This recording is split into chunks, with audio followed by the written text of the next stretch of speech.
Merhaba değerli konuklar, sayın hanımefendiler. Hello, ladies and gentlemen, esteemed guests. In this part of our meeting, we have valuable panelists who will share their thoughts with us. We have Erdemir Distribution Channels and Tolga Koçer, Marketing Director of Erdemir, and Meltem Alim Atmaca, Export Director of Erdemir, and Tolga Kısacıkoğlu from Galva Metal. Welcome. We will talk about the current situation in steel markets and risks and your forecasts and expectations for the future, and our panelists will share their thoughts and opinions with us. But before we start, Tolga Koçer and Meltem Alim Atmaca will share their presentations with us. Now the floor is yours, Mr. Tolga Koçer.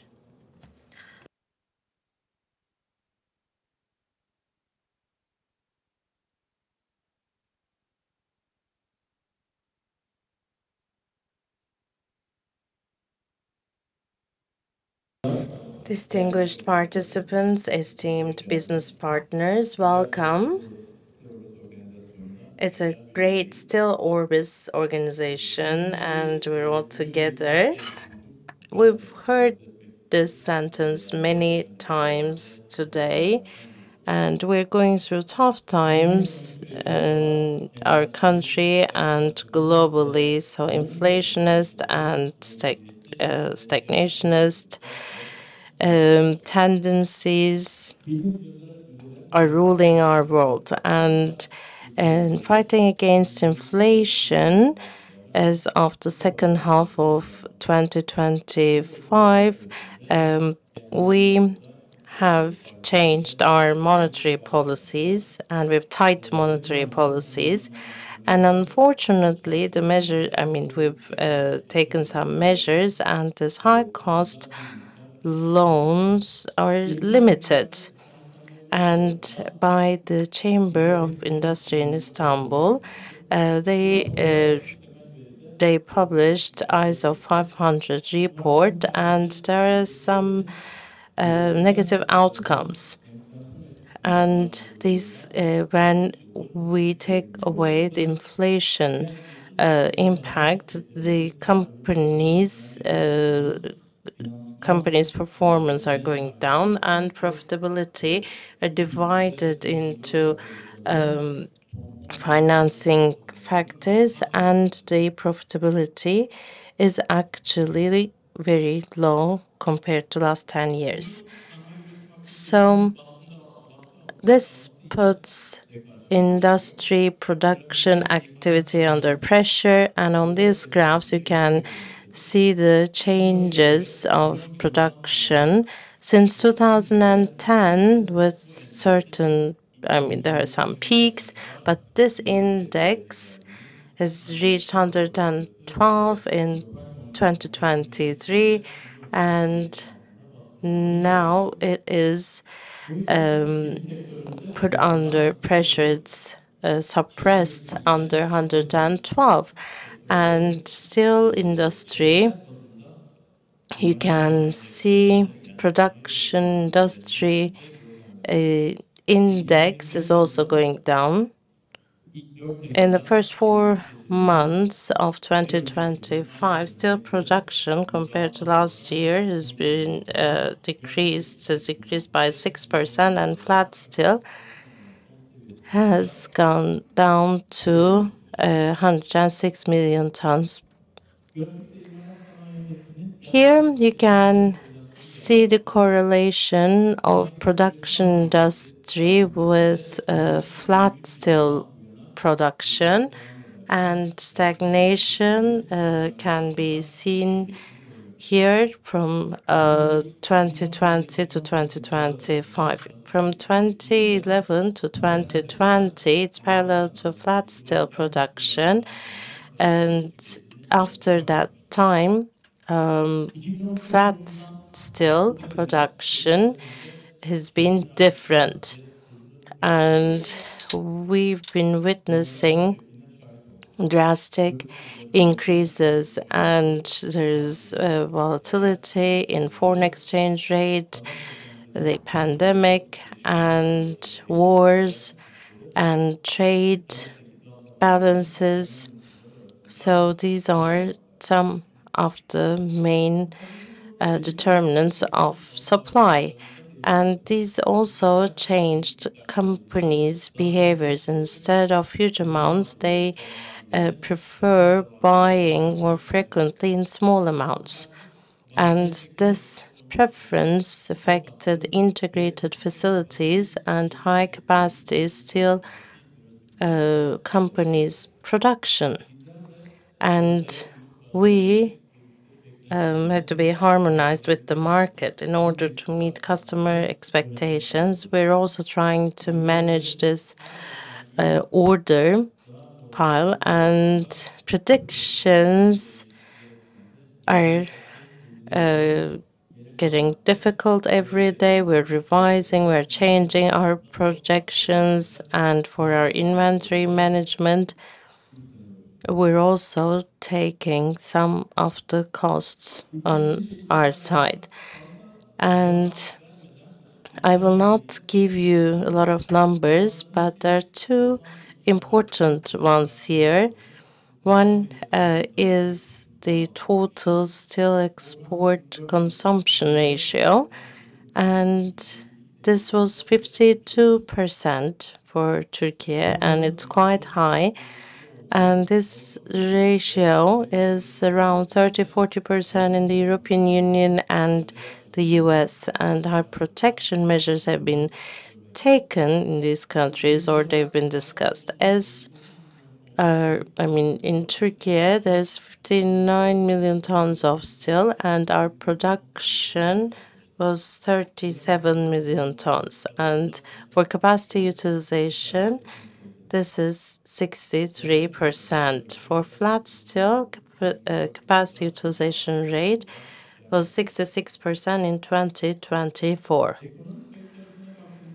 For economic losses, so our foreign trade deficit is $24 billion, so it is $6 billion per year.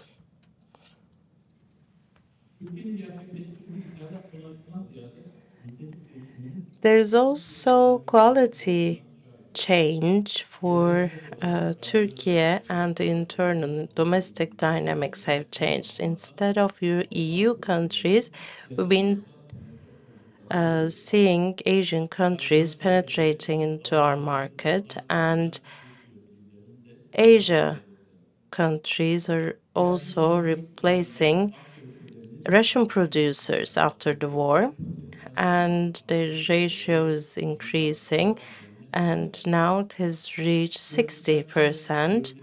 As you can see on these graphs, Asia's share in our import is increasing, and the price gap is increasing. Asian countries want to take their places in the market, and they have very aggressive price policies, and they continue to change the market structure because of their cost policies or pricing policies. It is getting difficult for Turkish players to compete with the Asian players. And they have, Russian producers, they have cost advantage, and they're also implementing similar policies, and they're also trying to penetrate into the Turkish market. And you've seen this in other presentations. There's also surplus of capacity in Asia, in May 2025, there's a report, and this capacity increase is expected to increase. And for 2024, globally capacity surplus was 604 million tons, and in 2027, it's expected to reach 720 million tons. And the capacity, 80% of the capacity expected from Asia will be from India and China. So India was using the steel for itself, but it wasn't considered as a risk for other countries. But Chinese producers are investing in other countries, and they will put more pressure on the local players. And as you can see here from the country bars, competition with Asian countries is unfortunately unbalanced, and the trade was unilateral and will continue to be like this. It's not only for steel industry, that's the overall situation. Despite all these challenges and obstacles, OYAK Maden companies, we are focusing on innovative solutions, production, and green steel production, and we will continue our annual investments, which exceed $1 million. And 8 million tons, OYAK Maden Metallurgy companies completed 23% of Turkey's crude steel production. In 2024 and 2025, we've completed high prestigious projects. In the last 5 years, we've completed wind energy, and we produced plate steel projects, and we have national vessel and submarine projects.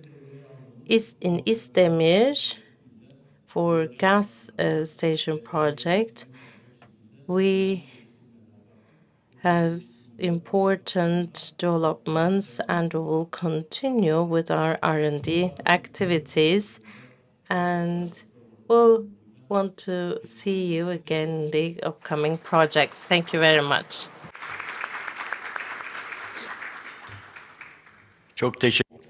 Thank you, Mr. Tolga. I have a question. So you've mentioned the total capacity. Is it only Erdemir or? Well, about 5.4 million is by Isdemir, but this includes slab manufacturing as well.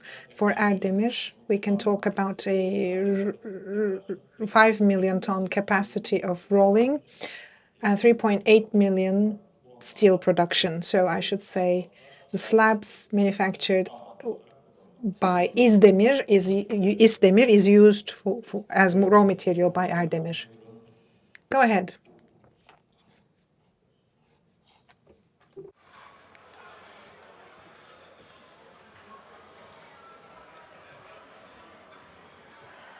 Evet. Değerli Esteemed guests, distinguished colleagues, esteemed participants, I would like to greet each and every one of you with my warmest regards. Welcome.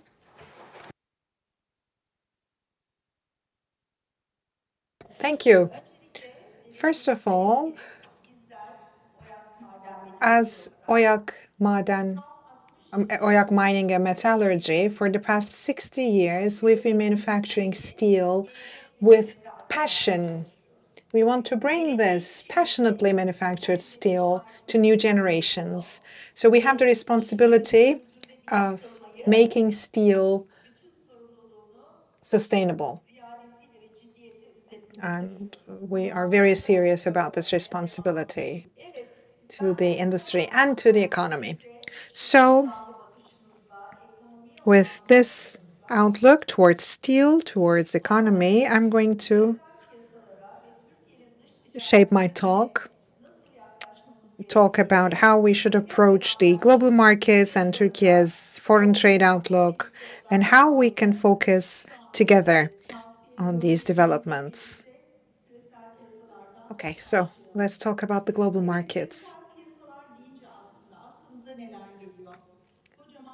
Global markets currently equals a huge uncertainty. We are faced with such uncertainty that our ways of doing business is changing, the direction of trade is changing, uncertainties continue to multiply. You are participants in the steel industry know very well that, as a person, I know very well that when we make our estimations as industrialists, as investors, in all our estimations, we always base our calculations on the figures published by World Steel Union. So aside from their statistical values, these are realized values. Also, twice a year, they publish two important reports, one in April and the other is published in October. And they say such industries will make such and such investments. This is the route they're going forward, and these are their projections. So this is a very valuable data, a very valuable economic outlook by the World Steel Association. But for the first time this year, WSA published no data at all, and they stated that they've stopped making estimations until a certain deadline. What does it tell us?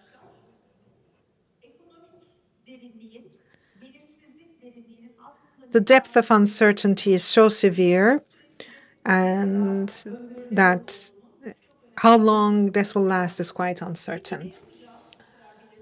Okay, so what are we supposed to do? How do we adapt to this? We have to admit, which is our new normal, new trend, or I don't know, new crisis of uncertainty, whatever you call it. Maybe Ms. Daria will give us a better definition. But the uncertainties are not only affecting the economic indicators, but it also reflects on every aspect of life, including our mood, our day-to-day lives at home. So when we buy a product, all of us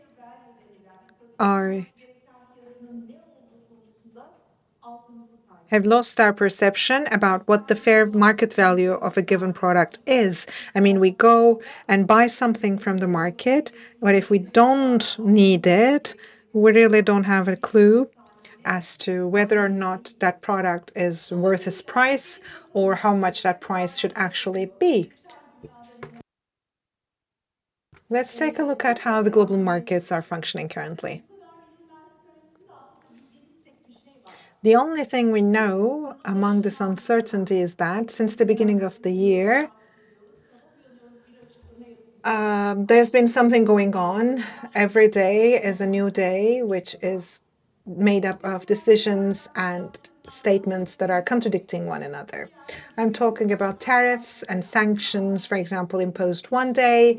The day after, Trump says we have no problems, we're about to come to an agreement. So such uncertainties with great fluctuations, we're trying to perform our activities. If you ask me, these delays, these postponements and ups and downs will continue to be with us, at least for a little while. Let's take a look at latest IMF projections. This is actually the last 10 years, this red dashed line, showing us the growth levels in the last decade. For the first time since 2001, 3.2 came down to 2.79. So this only happened until the 2001 crisis. This never happened before until that, after that. So even though the US is not on the verge of a recession, I can say that other Eurozone countries, including Germany, Spain, Italy, France, so main industrialists in the EU zone, unfortunately is not growing as fast. So other countries are quite weak in terms of growth. Let's go deeper and see what is happening in the global manufacturing industry and its activities. Global activities. There are two criteria we know very well that drives growth. I'll just speak on very simple terms. One is the services PMI, and the other one is the manufacturing PMI. So if we, very simply, increase consumption, and the services PMI will make money, and that money they make will flow towards the manufacturing PMI, and they find the strength and value to manufacture, simply put. But let's take a look at the period after 2002. The curves are diverging very significantly. So there's been some improvement since May on the services PMI, a little bit of upward trend. These two curves are separating drastically. What would you expect for the global economy to improve? You would expect strong PMI values that do not put pressure on other sectors. You would expect these two curves to overlap and be above the threshold 50. So this is a good example, but very extreme example. Maybe we need to remove this from here because we've only seen this once. I don't know if it will happen again because this is what happened during the pandemic. This was the end of 20, the end of 21. Actually, consumption peaked. All of the PMIs peaked actually here. You would remember what happened. The entire world, not only Turkey, all of us stayed at home. So we stopped eating out. We stopped our activities outside. No public transport. No going outside at all. So we needed, white goods, or ovens or refrigerators. I bought myself a pressure cooker, I remember. I mean, consumption peaked so high that people spent money like crazy, and this is what happened. This is the peak value that the manufacturing industry saw. Immediately after the pandemic, I mean the end of 2022, beginning of 2023, a different syndrome kicked in. We've bought everything we wanted, we've met all of our needs, and we've been through a trauma like the pandemic. Maybe we will not be alive 5 years from now. So we, instead of buying anything, we wanted to go outside, enjoy ourselves. And the consumption, went rock bottom here. India will be a topic of discussion in the next slide, but there's been a differentiation here. But aside from India, the US had a PMI value of 52, if I'm not mistaken. Even though they were above the curve, they are not doing so well. Their growth is quite slow. Another significant point is Asian countries, China, Korea, Vietnam, Japan. These countries, although they receive subsidies or incentives, unfortunately, despite all of these subsidies, they are still below 50. Canada and Mexico, they were doing a little bit better, but because of these tariff wars, taxation, and tense situations, they remained below 50. So as Erdemir and Turkey in general need to focus, and actually do focus, on the Eurozone. So improvement in the European Union will always mean increase in consumption, and we're not seeing an improvement yet, but the defense packages, which were followed by EU central banks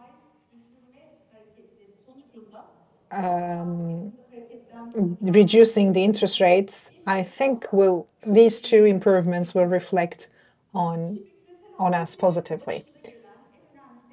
One of the most prominent sectors here is the global raw steel consumption.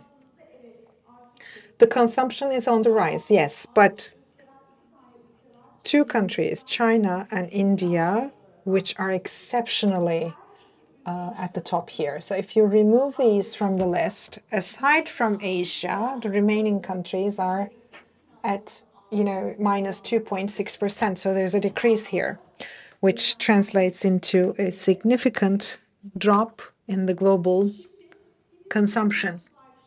I said India is a separate example. I think Tolga alluded to India before me, but India is not a problem for the world. India's production capacity, consumption, since it's a self-sufficient country, India is not a problematic country. But if you look at China here, China's data from 2024 tell us that its total capacity per OECD, it might be lower or higher by other organizations, 1.4 billion tons of capacity, 1 billion ton of production, 856 million ton of consumption. So if they cannot consume all of it, of course they'll sell it to markets outside.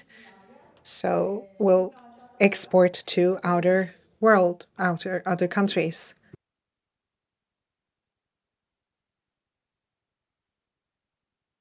So despite the fact that China needs to lower production, they cannot do this because, as you can see, China's steel industry is suffering from this. Until 2021, the per ton profitability came to 50, 60, or maybe 70 per ton. But after that, they hit zero. If you look at compound profitability, they profit about $5 to $10 on average. So this graph is telling us a few things. Number one is about the prices. Sometimes we ask each other, for example, what's going to happen to these prices? Will it go down even further? Is it the end of it? Yes, I think this is the rock bottom that it hit, because if it goes even further, China cannot go even lower than that, even though it is subsidized by other industries. But despite this loss or very small profit, why is China still focusing on such high manufacturing? What is their goal? Number one is ensure employment, ensure satisfaction and sustain jobs. And number two is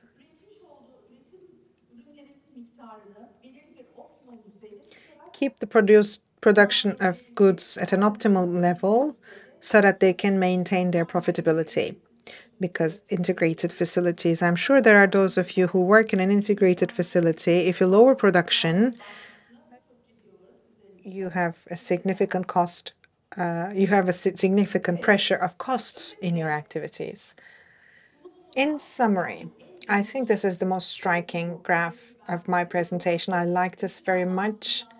It is telling us what currently we're doing right now in the world and what has happened so far.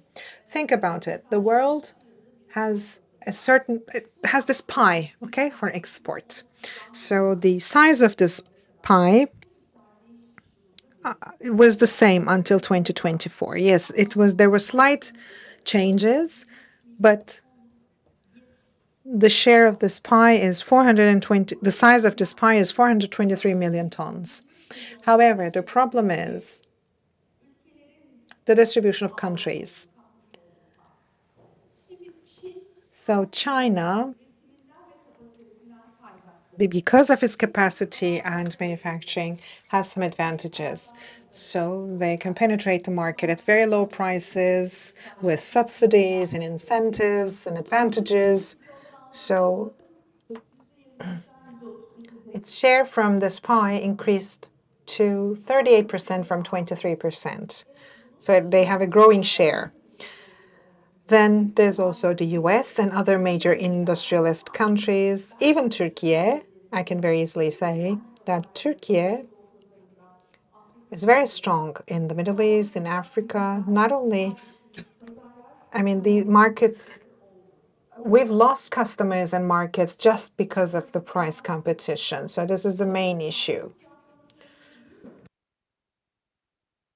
Not only pricing, China is giving a lot of incentives like facilitating payment, services, deliveries. So they're not only increasing their manufacturing, they're also investing a lot in technology. Turkey. As Turkey, despite these challenges and anti-dumping and quotas and taxations and capacity surplus, and price competition. Of course, we've had a lot of issues.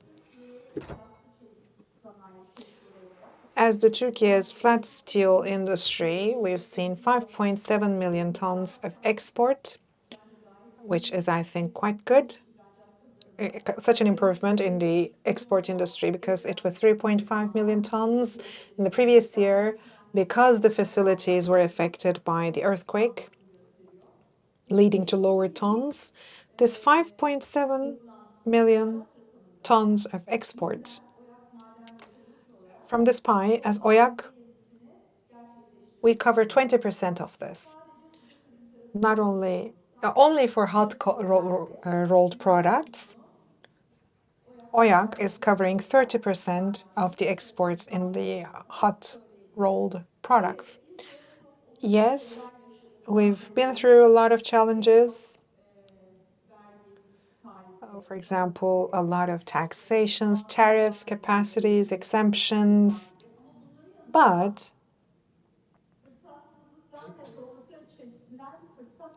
we were able to, create opportunities among uncertainties as a country and as the company. So we were able to establish alternative customers, alternative markets.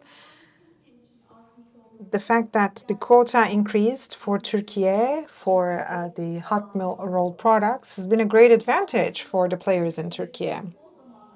Also, recently, the euro-dollar parity increased, which has been positive influence on our sales. I believe that there will be challenges every time, and we will find, things that might appear impossible, but I'm sure we can find customers everywhere, and this is what we've done so far, actually. Last but not least, in terms of our export policy, I should say that despite the challenges in the markets, we're trying to do what we can to remain profitable. But as OYAK Mining and Metallurgy, we mainly focus on our customers in the domestic market. So our customers in the domestic market hold priority over international ones. So that is our main target. Afterwards, of course, you would imagine that we are an integrated facility and we have to produce and deliver. The remaining capacity goes to our export customers to enhance our portfolio on that ground as well. But our main priority is always the domestic market. I can very proudly say that we have the capabilities, we have the workforce and ways of doing business that can enhance the level of export. So if we want, yes, we can improve our export values. So I would like to thank my team for their performance. So this is the slides that produced by distinguished Koçer, and thank you very much for your attention.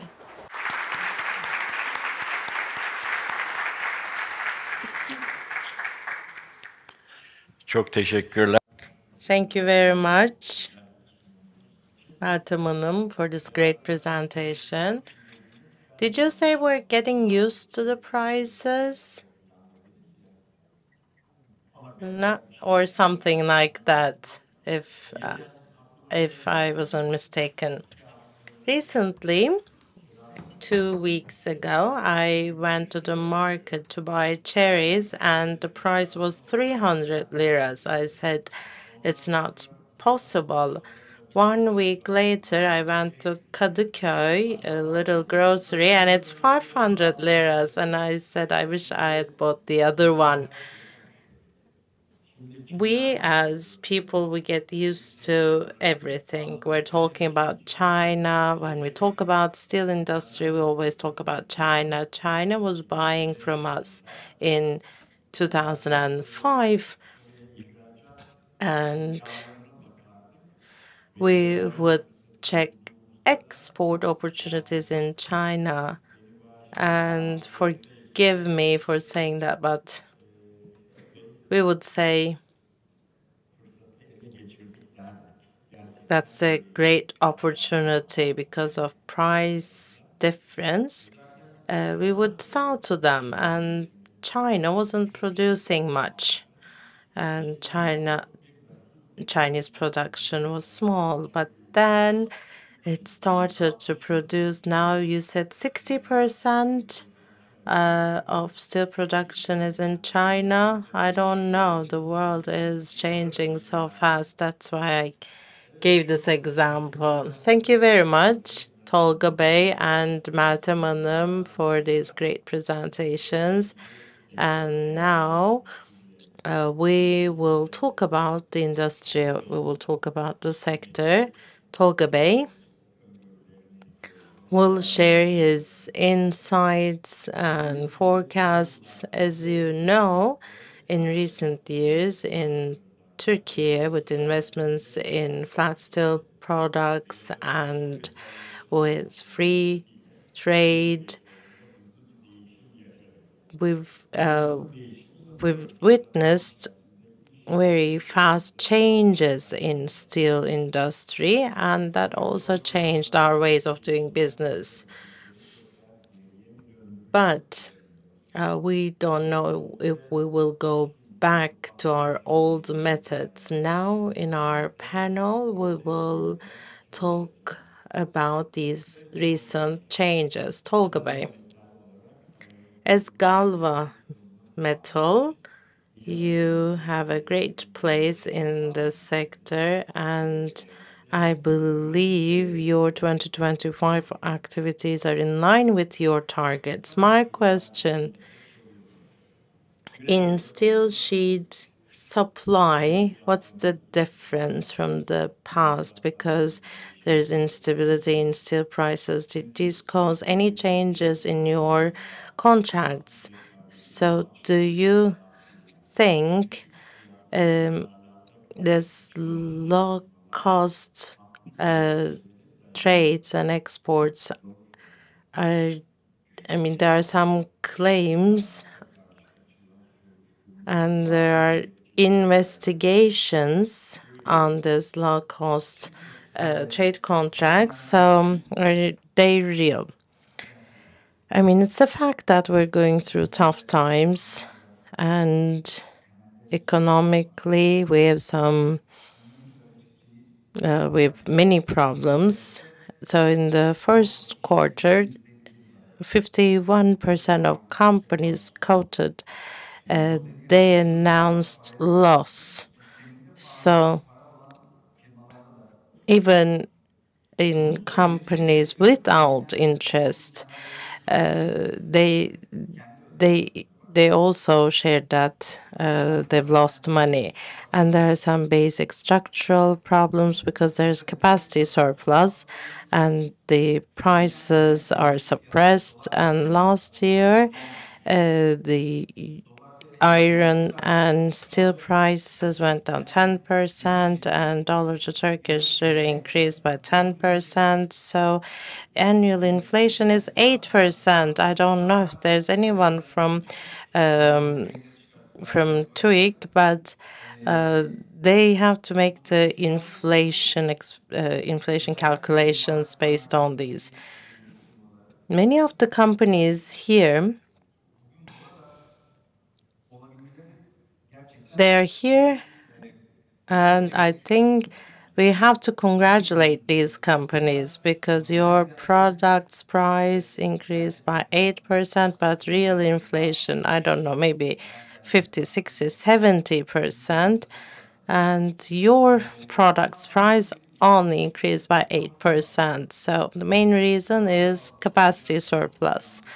And when we have capacity surplus, we have to do everything.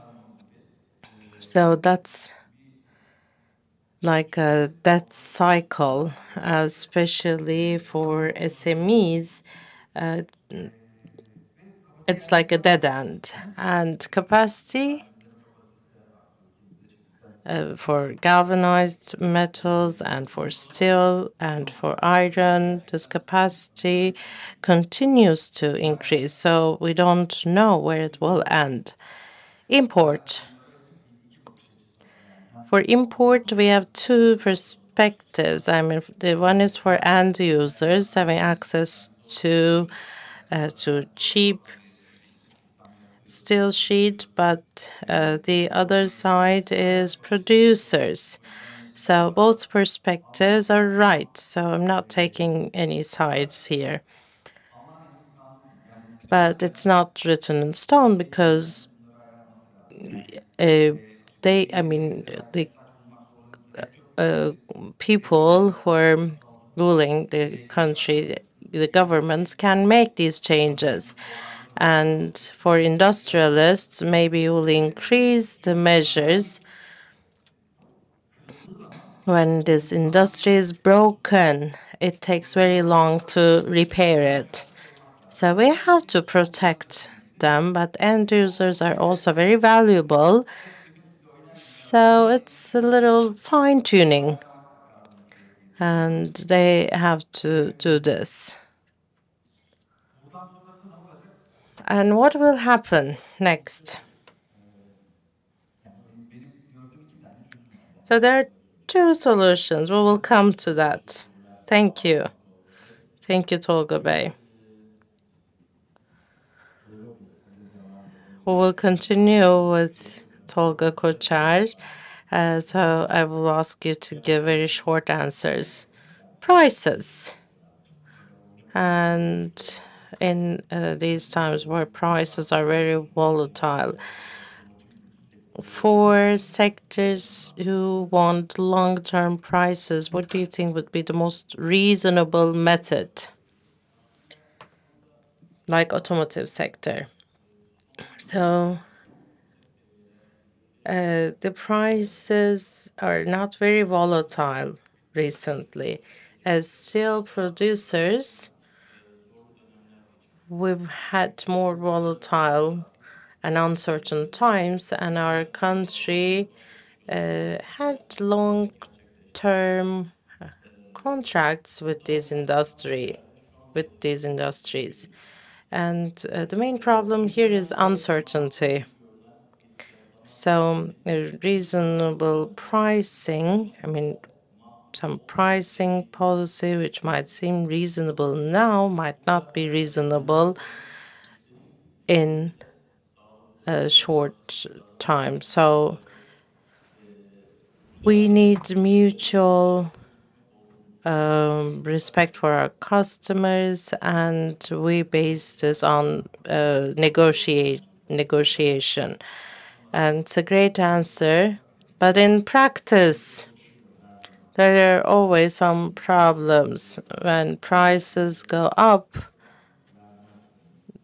you don't get orders, and these orders will wait. I'm not saying for you. So, no, not for us. In general, these were the complaints. Unfortunately, yes. And when prices are low, customers will come. And let's say the prices went down and you agreed on a price, and producers will delay the orders and will increase the prices for the others. So, vice versa. For long term, like maybe instead of annual contracts, maybe you can have quarterly contracts. In the past, this is what we would do for automotive sector. There are also other sectors, and these are different. Okay. Meltem Hanım, do you have any implementation recommendations for protectionist countries? Egypt started investigation on this. Do you think it would affect Turkey? There's one more thing I'm wondering. So, high added value production and export, these are on our agenda. I mean, we always talk about this. Like we say, we'll have production with high added value. When we can't export, we always say we will we say we will not have standard export, but we should produce high added value products and sell them because there's potential buyers for them. So let me start with this question. There's high added value products. Actually, Ereğli, Demir Çelik, iron and steel factories, we in the last 15, 20 years, we've been preparing for high added value production, and industrialists, especially from automotive sector, white goods, heating and cooling.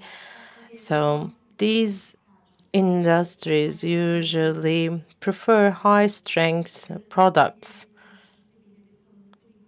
with certain height and width and B and C surface values. So we've been already producing these high added value products. And for export, we produce based on the orders we receive. So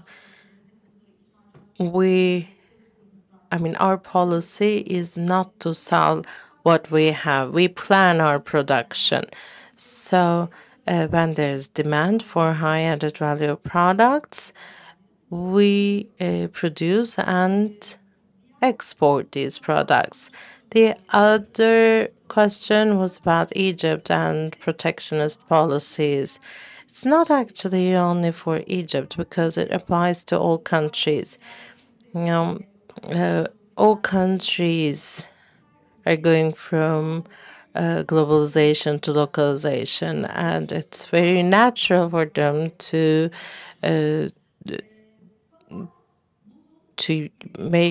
use these protectionist measures, and tense relations will not help here. You will remember Trump in Section 132, there were some taxes imposed, especially for Canada and China. If I'm not mistaken, with this retaliation taxes, there was a huge crisis with the supply of these products. So it needs to be mutually negotiated. And Trump knows to take a step back, and in especially tense incidents. And 30 minutes ago, I get the results of a London meeting, and they say, I mean, we will agree on these tariffs, and I'm sure they will find a common ground. And for Egypt, as Erdemir, majority of our exports don't go to Egypt. We worked with Egypt in the past for certain products, but our market is EU region and EU countries. So we're focusing on EU. What's the percentage? Majority is EU, Germany. So is it like 40, 50% of your export? I can't give you an exact number because it was like 50%. I can say EU region, Antwerp, Germany, Italy, Spain. So we have long-term relations with our customers, and this is very different from price-sensitive customer group, and we have long-term relations. And I mean, price will not be the only criterion here. So this is how we work with these countries. Thank you. Ortaya bir soru. Yani Question for everyone. Something we've been discussing all the time. Recently, we've seen a lot of changes, and in terms we have to keep up with this if we want to keep up with the competition. Number one is the transition towards green steel. So the world is now focusing on carbon emissions, and it's imminent, actually. So are we doing our best, or are we doing what's required? And green transition targets, given the green transition targets, how will the activity plans be focusing on, and on what strategies? So when CBAM is implemented, especially the carbon border adjustment mechanism is implemented, do you think our exporters will have advantages or disadvantages over their competition?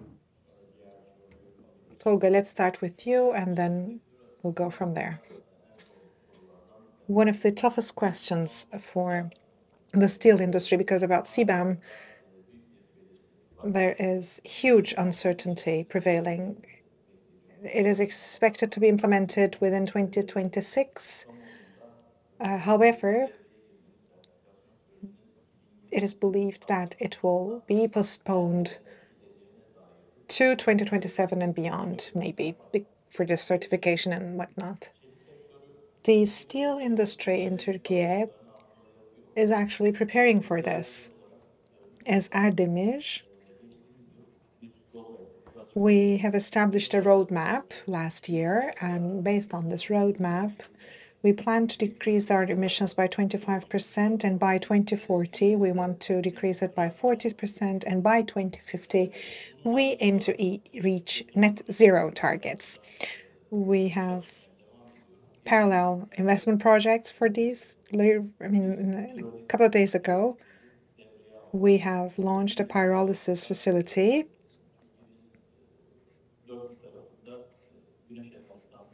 We are also investing in solar panels all around the country. We are planning to establish more. Of course, the easiest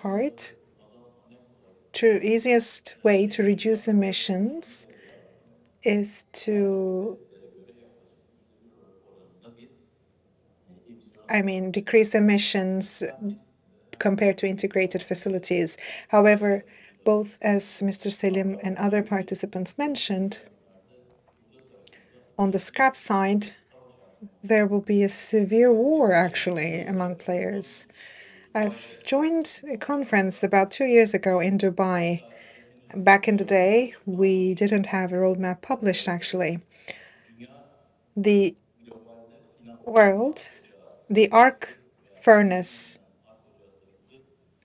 number of arc furnaces commissioned was about 62. Recent updates tell us that this is significantly higher. So about these capacities are about 800,000 tons to 4 million tons per year. Given this fact, I think we're going to be needing about 100 million tons of scrap, which is a fresh, actually, demand. So we are doing our work to be prepared. But hydrogen, DRI-supported manufacturing, still holds uncertainties in the market. And as Erdemir, in our blast furnace, we've tried using hydrogen, which was quite successful. We're still working on it, and the technological and technical advancements in this area actually steer us towards that. This is not going to be easy. It is a long-term transition. We're talking about 2040 and beyond. So I think we're expecting them actually to steer us towards hydrogen. I agree with you. Yes, we keep talking about scrap, but scrap is going to be a challenging area given the supply issues. And although there are challenges in terms of cost, hydrogen, I think, will be a focus of investment. Okay, thank you. Please go ahead. What do you think, Meltem?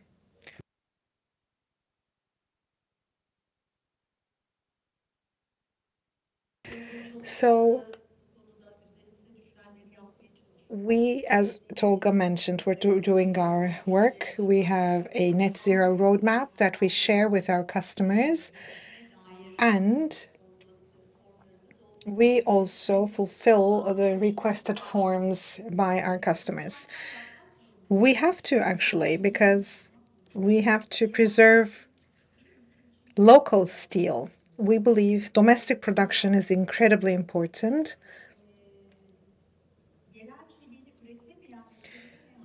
A country that cannot preserve and manufacture its own steel will unfortunately have no industry. So we are doing, we're holding up our responsibility for green steel. So initially there will be a 25% reduction, and by the end of 2040 it will be 40%, and by 2050 we will achieve net zero. However, the globe doesn't know. I mean, are we going to talk about the quotas that will be finished in 2028? Will there be additional costs incurred because of CBAM? So we'll just wait and see. Thank you. Let's talk about Trump. Free trade policies, free trade agreements actually include rules outlined in Uruguay years ago. Trump also says that it's changing places with China. Now, actually, China is defending the global trade. Are we seeing a reversal in the systems? So what is your take on these current developments? According to Trump, these taxes are measures for the defense of the country. Do you agree? And do you think free trade is harming national security? Well, what Trump is doing has nothing to do with national security, and we all know that. It is about the budget deficit in the US, about trillions of dollars, and the Trump administration is trying to increase their income, increase their revenues, so that they impose taxes because there's a lot of import leaking outside the country as money, so they want to bring it a little bit back in the form of taxes. So this is purely economical. Well, this will be unfavorable for end users in the US in the short term, but if production increases, it might have a positive value for the domestic production in the US. But it's difficult to measure their long-term impact because Trump changes its ideas in a given 24 hours. So they call it taco. Trump always chickens out. So they initially are assertive. He is assertive, actually, and then he backs out. So, well, is it a characteristics of the Trump administration? Yes, because he's first aggressive around the table. But he used to be a businessman. Well, I don't know. Did we see this in the Biden administration? Well, Trump is unique. Well, we don't know what will happen tomorrow, even though we got used to his idea. Yeah, it's not a state per se, it's Trump as a person. So that is why we can't read into it in the long term or medium term. But the main reason is the trillions of dollars of debt that he wants to melt. So he will tax the industrialists as well. Yes, he found a good friend, Elon Musk, but now they're at odds completely. It's interesting. Anyway. So he says free trade harms the security, but no, it doesn't. I mean, if we take the hot rolled steel there, what would it harm?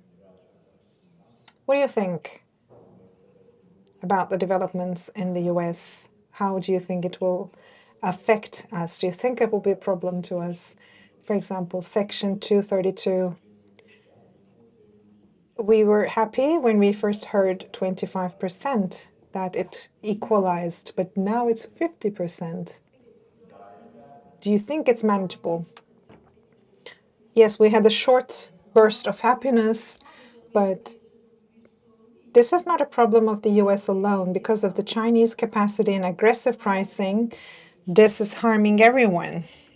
So I should once again reiterate, we need to maybe have a longer term vision. As I've said, we need to preserve our domestic interests, I think, which will cover our bases more. Okay, so we're past the time allocated to us.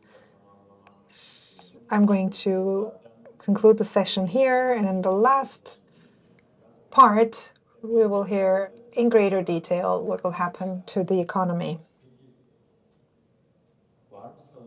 Any burning questions from the audience?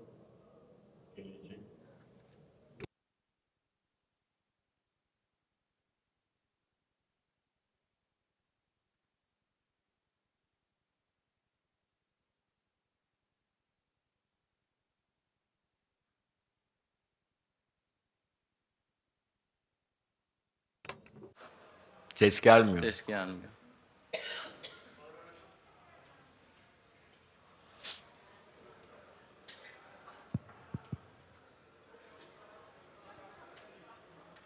Herkese merhaba. Gedik Yatırım'dan Mehmet Mumcu ben Çelik. Hello, everyone. Can you speak a bit louder? From Gedik Investment. I'm an analyst for the steel industry. I have a question about the automotive industry and how it will affect the Turkish players. In 2026, both BYD and Chery will make investments in Turkey and maybe other players. So high-strength steel is quite important, both in terms of autonomous drive and other. So maybe value-added steel will be a greater point of attention in automotive industry. Some of the investments shifted towards Hungary. So my question is, both for Turkish steel manufacturers exporting to that country or those countries, and I mean, do you think this will change the dynamics, these investments will change the dynamics in the steel industry in Turkey in terms of profitability mainly?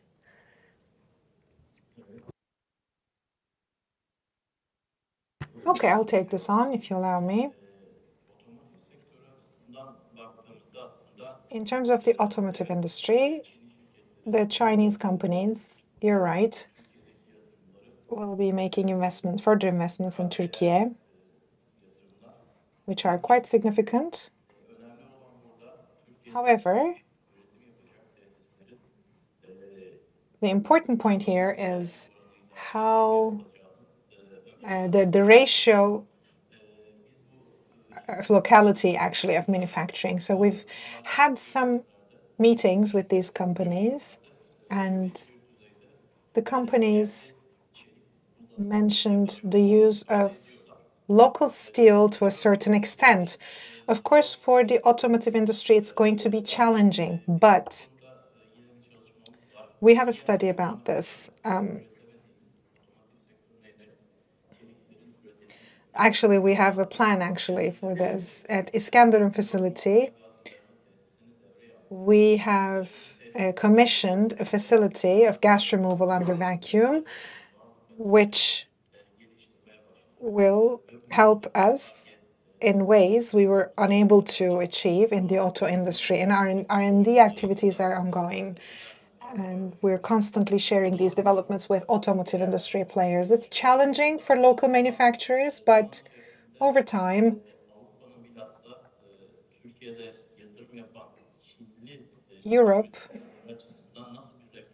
Europe's reflex about Chinese steel manufacturers investing in Turkey will be quite telling in the coming days. Thank you. Okay, distinguished participants, this is the end of the panel. I would like to thank our panelists for sharing their insights and experiences with us, and I want to thank you all for your attention. Can I say a few words? Okay, then. I just wanted to say, I mean, the question was also related to it. There's a lot of surplus capacity in Turkey. If you look at supply, demand, export is difficult because of the measures taken in all parts of the country. So Turkey's manufacturing industry need to develop to make use of the steel. It can be automotive industry, white goods. So that needs to be part of our macroeconomic plan. Of course, Turkey's labor costs make it challenging. In Turkey, it is not only it's no longer a feasible business model to manufacture white goods in Turkey and sell Europe, because Poland is a large player there. They're in the middle of Europe. Logistically, it's easier, and they're in the European Union. Aside from that,